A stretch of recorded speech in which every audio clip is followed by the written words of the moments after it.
1,00,000 మంది శివభక్తులతో కలిసి మహారుద్రాక్ష పూజలో పాల్గొనండి. వెంటనే కాల్ చేసి మీ పేరును నమోదు చేసుకోండి. హాయ్ అండి, welcome to Suman educational channel.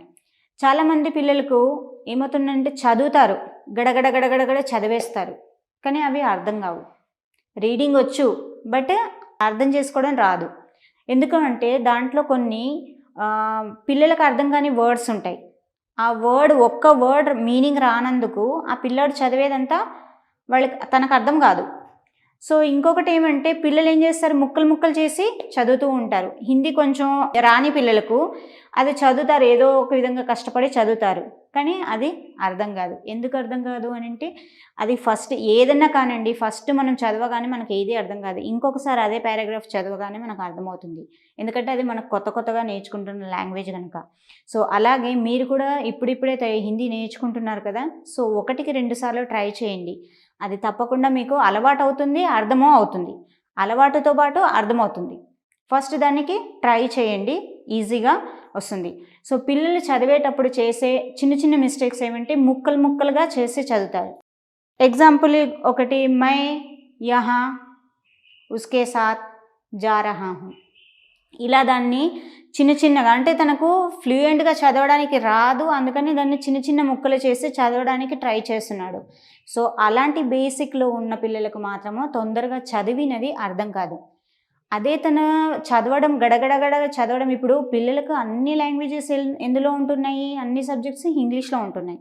So English ఈజీగా అర్థమైపోతుంది. ఎక్కడ వీళ్ళకి ప్రాబ్లం వస్తుంది, తెలుగు అండ్ హిందీలో వీళ్ళకు ప్రాబ్లం వస్తుంది. ఎందుకంటే పిల్లలు కొత్తగా నేర్చుకుంటున్నారు. ఇప్పుడు ప్రజెంట్ జనరేషన్లో ప్రతి పేరెంట్ పిల్లలతో ఇంగ్లీష్లోనే మాట్లాడుతున్నారు. కమ్యూనికేషన్ మొత్తం ఇంగ్లీష్లోనే, స్కూల్లో ఇంగ్లీష్లోనే, ఇంట్లో కూడా పేరెంట్స్ ఇంగ్లీష్లోనే. సో లాంగ్వేజెస్ అన్నది పిల్లల్లో చాలా తగ్గిపోతుంది. వచ్చినా వాళ్ళు మాట్లాడట్లేదు. ఎందుకంటే జనరేషను ఇంకా స్కూలు అవన్నీ ఎన్విరాన్మెంట్ ఇవన్నీ చూసి పిల్లలకు అలా ఇంగ్లీష్లో మాట్లాడడం అలవాటైపోయింది. దాని ప్రభావము పిల్లల్లో చదువులో కూడా పడుతుంది. మీనింగ్స్ తెలియవు చాలా, ఎందుకంటే మనం ఇంగ్లీష్లోనే ఇంట్లో మాట్లాడుతున్నాము, సో వాళ్ళకి తెలీదు.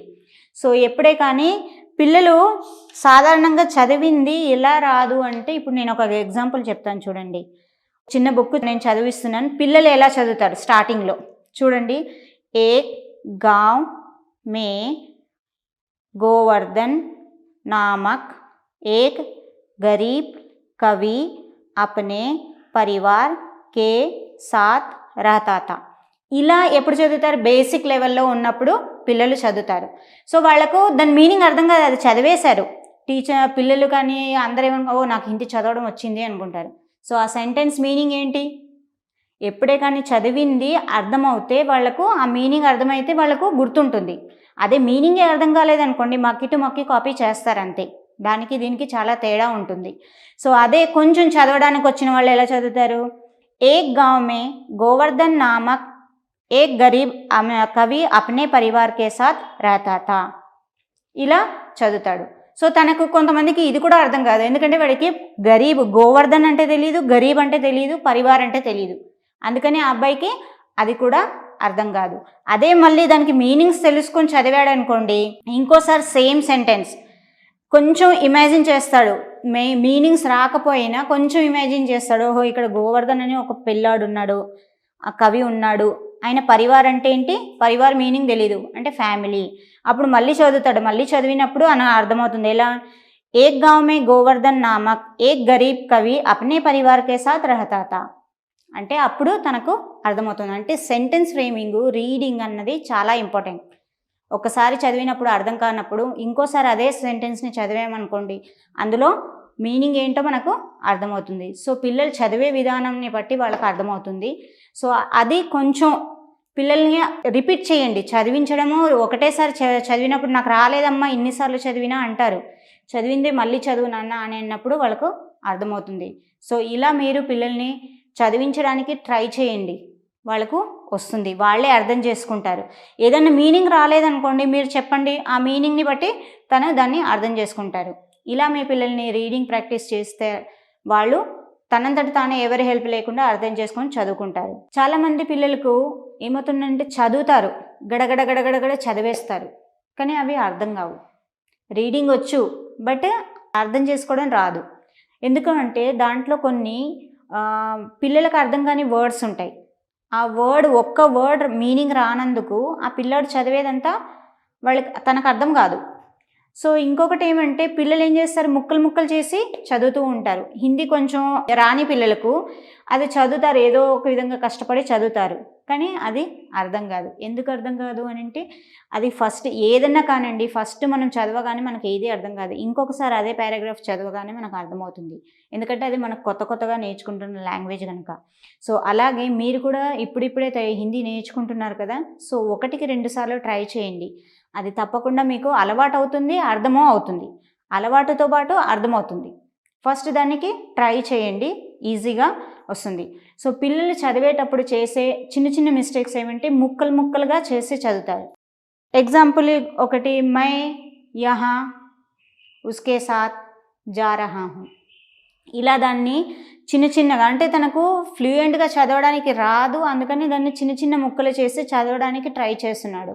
సో అలాంటి బేసిక్లో ఉన్న పిల్లలకు మాత్రము తొందరగా చదివినది అర్థం కాదు. అదే తన చదవడం గడగడ చదవడం, ఇప్పుడు పిల్లలకు అన్ని లాంగ్వేజెస్ ఎందులో ఉంటున్నాయి, అన్ని సబ్జెక్ట్స్ ఇంగ్లీష్లో ఉంటున్నాయి. సో ఇంగ్లీష్ ఈజీగా అర్థమైపోతుంది. ఎక్కడ వీళ్ళకి ప్రాబ్లం వస్తుంది, తెలుగు అండ్ హిందీలో వీళ్ళకు ప్రాబ్లం వస్తుంది. ఎందుకంటే పిల్లలు కొత్తగా నేర్చుకుంటున్నారు. ఇప్పుడు ప్రజెంట్ జనరేషన్లో ప్రతి పేరెంట్ పిల్లడితో ఇంగ్లీష్లోనే మాట్లాడుతున్నారు. కమ్యూనికేషన్ మొత్తం ఇంగ్లీష్లోనే, స్కూల్లో ఇంగ్లీష్లోనే, ఇంట్లో కూడా పేరెంట్స్ ఇంగ్లీష్లోనే. సో లాంగ్వేజెస్ అన్నది పిల్లల్లో చాలా తగ్గిపోతుంది. వచ్చినా వాళ్ళు మాట్లాడట్లేదు.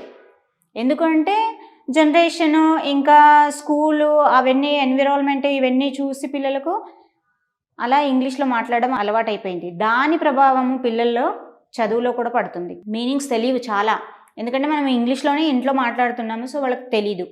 సో ఎప్పుడే కానీ పిల్లలు సాధారణంగా చదివింది ఎలా రాదు అంటే, ఇప్పుడు నేను ఒక ఎగ్జాంపుల్ చెప్తాను చూడండి.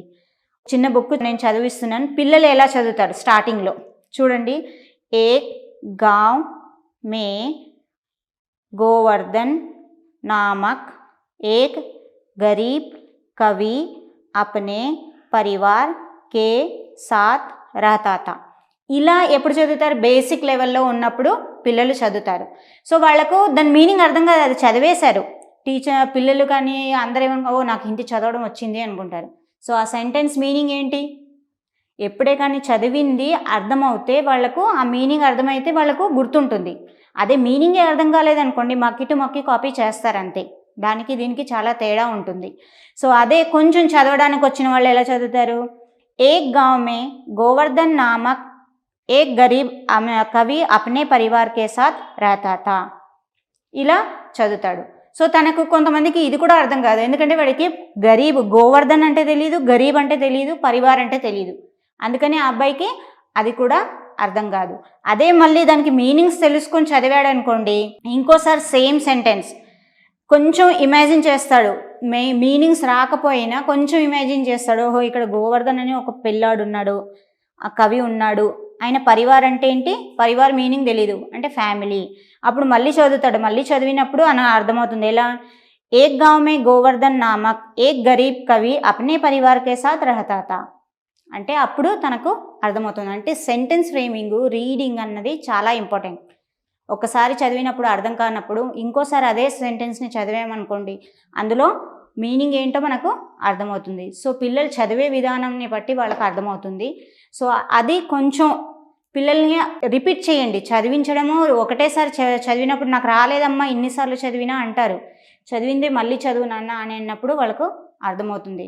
సో ఇలా మీరు పిల్లల్ని చదివించడానికి ట్రై చేయండి, వాళ్ళకు వస్తుంది, వాళ్ళే అర్థం చేసుకుంటారు. ఏదైనా మీనింగ్ రాలేదనుకోండి మీరు చెప్పండి, ఆ మీనింగ్ని బట్టి దాన్ని అర్థం చేసుకుంటారు. ఇలా మీ పిల్లల్ని రీడింగ్ ప్రాక్టీస్ చేస్తే వాళ్ళు తనంతట తానే ఎవరి హెల్ప్ లేకుండా అర్థం చేసుకొని చదువుకుంటారు. Thank you.